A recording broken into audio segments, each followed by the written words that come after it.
Do you remember that crazy, wild conspiracy theory that I started a couple of years ago?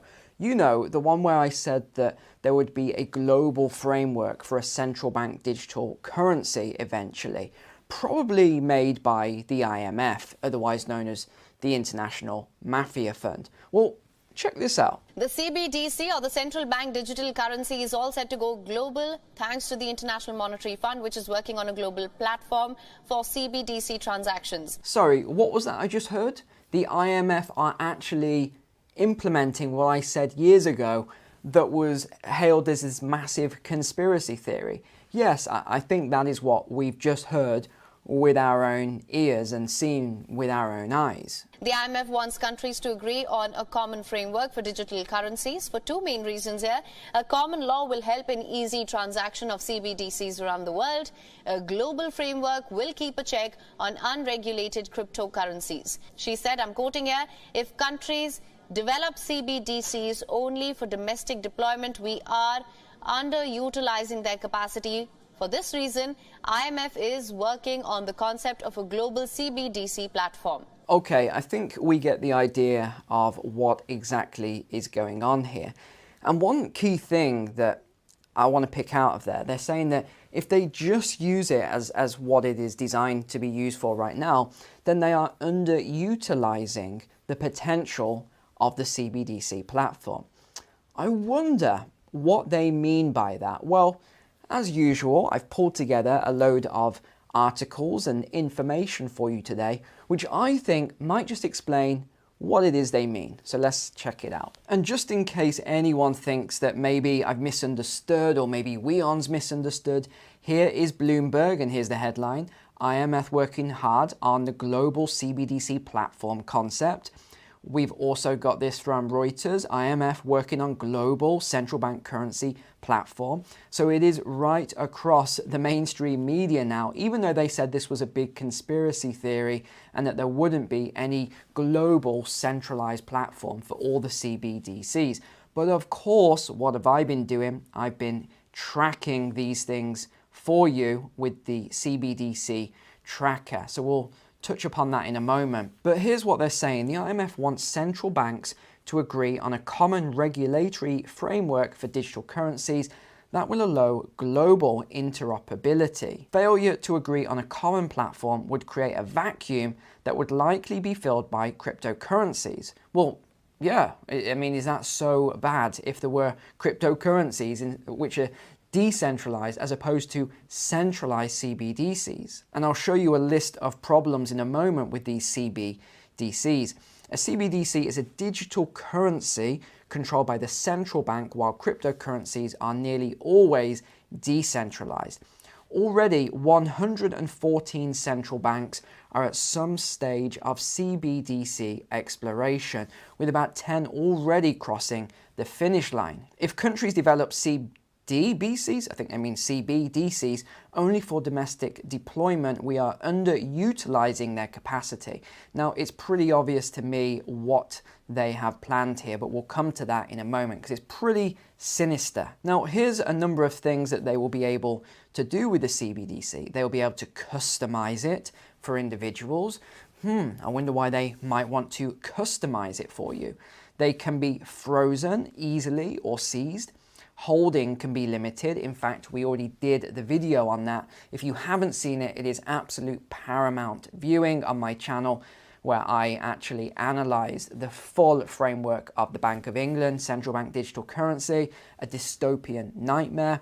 And they've said very clearly that holding will be limited to £5,000 to £10,000, and it will be a separate currency to the pound. How on earth that is going to work, we're not sure, although I do have my theories. Tax can be automatically taken. So you imagine that they make a mistake on your tax bill. Well, they'll just absolutely take all of your money and then it's up to you to claim it back. Fines can be automatically taken. Maybe you don't agree with the fine, too bad. It will be automatically taken. Purchases can be controlled. What do you think that means? We've already seen some of these ideas and concepts that have been put forward in different parliaments. Everything from meat to flying to the control of vehicles. all of these different things that they are talking about. Expiry dates, so they can increase money velocity, or the velocity of money, so that you spend your money and keep the economy flowing. Limits on spending can be set. This is another thing we know, especially on certain products. Location limits can be applied and time limits can be set. Now, the location limits is one of those things I warned you about a long time ago, way before we heard about these 15-minute cities. That is what I think is potentially going to come in, especially with all the CO2, methane, nitrous oxide, and GHG, greenhouse gases, etc. What better smokescreen to keep people in 15-minute cities than to stop people traveling? In fact, remember the video, what's happened in France now? Domestic flights where there is a train in that same area are now illegal. That is not my word, using that word illegal. That is the media's word. They are saying that domestic flights are now illegal in France if there's a train there. And even then they're talking about later on other things. We won't go into all of that. It gets really crazy. We know about the meat, we know about the animals, we know about the farming. I mean, it is getting nuts. And I want to try and piece some of this together for you, rather than sort of lead you all the way and tell you exactly what I think. I want to just show you some ideas today, and we'll sort of put this together very loosely, and then you can give me your thoughts in the comments as to whether you agree with this. Maybe I'm overstretching, maybe you have other ideas. Drop it in the comments below, because that's what this community is all about. So we have had some advancements then in terms of the tracker. We have had a lot more countries now move from development stage into the pilot stage. So Australia is now in pilot, so is South Africa, and we also have Sweden now in pilot. It's not really any surprise to me that Sweden's in the pilot stage, because they were the first country to try out that grain of rice chip in the hand and all that sort of strange stuff. When Elias Brotberger goes to work, he doesn't need ID, and he doesn't need money. In fact, much of what he needs to get through the day is hidden right there, just below the surface, in his hand. Embedded in his hand is a microchip that serves as his keys, his ID, and his wallet. The United Kingdom, we've got the USA, Canada, we've got all these other countries now. A lot of Europe, or Western Europe in particular, are now in this stage, which is known as development. So it is moving very, very quickly. We have the timeline. I still think 2025 for most Western countries, 2026 for the launch. Now, over in the UK then, there was a petition to actually stop the programmable, keyword here, nature of a CBDC in the UK. Unfortunately, it didn't get the 100,000 signatures required, but then again, all of the COVID stuff got over 100,000, and they didn't debate everything that was, brought up on that anyway. So even if it did reach 100,000, I wouldn't be surprised if they didn't debate it in the first place. Government responded. The government has no plans to program any future UK CBDC or restrict how money is spent. That is a blatant lie, because we already did that video and I covered the whole thing. In fact, for those of you who haven't seen it, let me just find it for you a second. Okay, so if you just go onto my channel here and in the search bar, you type in CBDC. If you just go down, it's the third video here. It says the UK central bank digital currency, full analysis and review. 1 month ago, 126,000 views. It is a long one, it's 44 minutes long, but that will tell you absolutely everything you need to know about this CBDC. So this is a complete lie. They do have plans, because it's in their document. They are going to program it. So now let's look at the next thing I want to show you there. United Nations planning digital ID linked to bank accounts. Now, remember, it's not just bank accounts. This is the CBDC, the digital ID linked to the CBDC. And of course, you know where this sort of stuff always comes out if you see the image here. So what are they saying? The plan, which is similar to the system developed by the WEF, is outlined in 3 new policy briefs from the UN. I haven't actually read these policy briefs yet, but I will do over the next week or so. A global digital compact, reforms to the international financial architecture and the future of outer space governance. Okay, that's a weird one for another day. But you can see here, clear as day, they are creating this international global financial architecture. The goal of the brief is to advance the UN's vision for the future. Now, Vision for the Future is actually an event. It's, I wonder if I've got it on here. Oh yeah, here it is. It's actually September of 2024. They call it the Summit for the Future. So this is an event that's going to be coming out in September of 2024. I will of course cover it. I've already read a lot of it and it's weird stuff, some of the stuff that they are pushing. The unelected organization, remember that is what they are, unelected, are talking about this international cooperation. And whenever you hear the word stakeholders, just think of rich people. Just replace that with rich people and rich companies and you'll understand what stakeholders means. So what is this vision for the future? It's harmonized with the 2030 Agenda for Sustainable Development. That's the UN pledge, and you can read all about that as well. Meanwhile, the WEF has just partnered with a biometrics company, and this is all about the fourth industrial revolution. Again, you can find all of that information on my video on the Great Reset. But this stuff, ladies and gents, is just accelerating like crazy. If you want to read about Summit of the Future, I will do a video on it, but it's here, this document here, just do a search for it, 22-23 September 2024. Now, the other thing that is being suggested at the moment is digital fingerprints. So you always know that something's being pushed when you have just huge amounts of media at exactly the same time. So this has all happened in the last 3 days. We've got Obama talking about everyone needs to have these digital IDs for the internet. We've got the United Nations here that I just showed you talking about it. We've got the WEF talking about it. We've got all the media talking about it. Everyone is talking about this digital ID. And why? Because they say they need it to combat misinformation and distinguish between true and misleading news.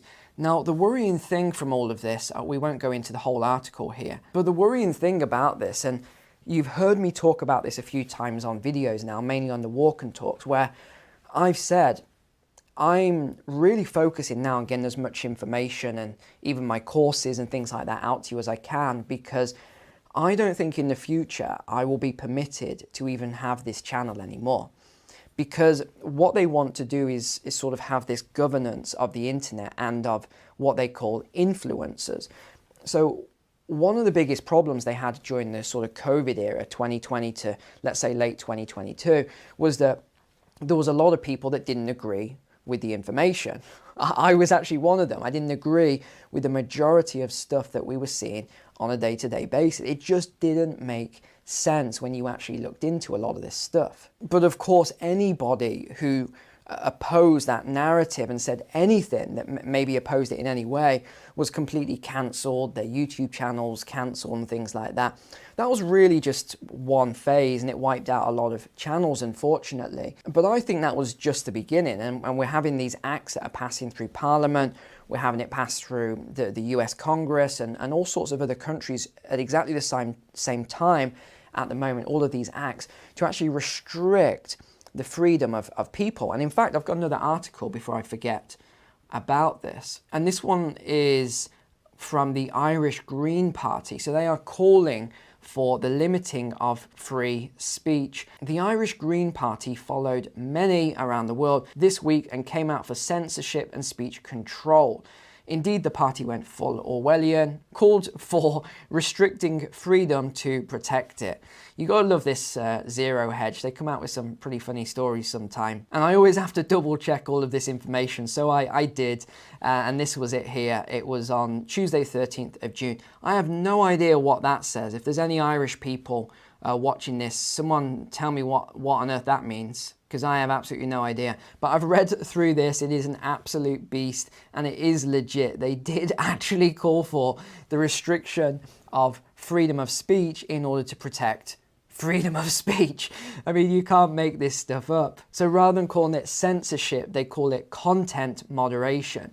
But actually, it's the exact same thing. And they're calling for these digital IDs and calling for everything else in order to protect people, and saying there's too much misinformation going around, and we need to actually make sure that the people who are giving out information over platforms like YouTube, me, for example, they have to make sure that I've been vetted. They have to make sure that, you know, I'm a qualified person to talk about what I'm talking about. You know, people like me who just talk from common sense, logic, and doing research and then giving my opinion, well, that's not good. They don't want that. They don't want opinions. They want facts. But the facts have to be from one side and one side only. So I'll keep going as long as I can with my content, but honestly, I'm not hopeful at all. The Irish legislation is likely to be replicated around the world if the free speech community cannot hold the line against the anti-free speech movement.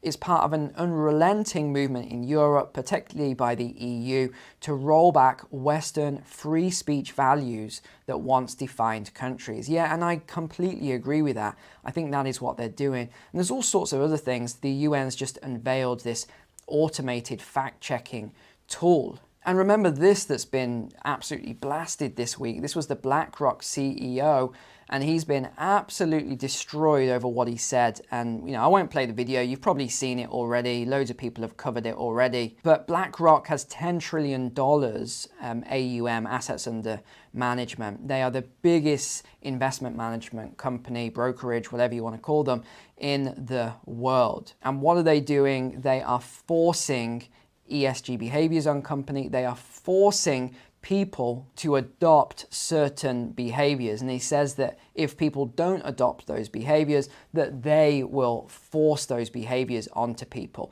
But it's not just this. Look what else has just been announced. As I said, this all comes out at the same time. It's not a coincidence. The WHO adopts European-style, passports as part of new global digital health certificate. If you're new to the channel, by the way, I can't say certain words or the video gets restricted or it gets taken down, and you know, all this weird stuff that they love to do on these platforms. The WHO said it will take up the EU's passport framework as part of a new global network of digital health certificates. So remember, this was just a temporary thing. They promised to disband this entire network after it was all over, but now they're not disbanding it, they're actually taking it even wider. So what did they say? Today is a new chapter in global cooperation on digital health. So again, they lied about all of this.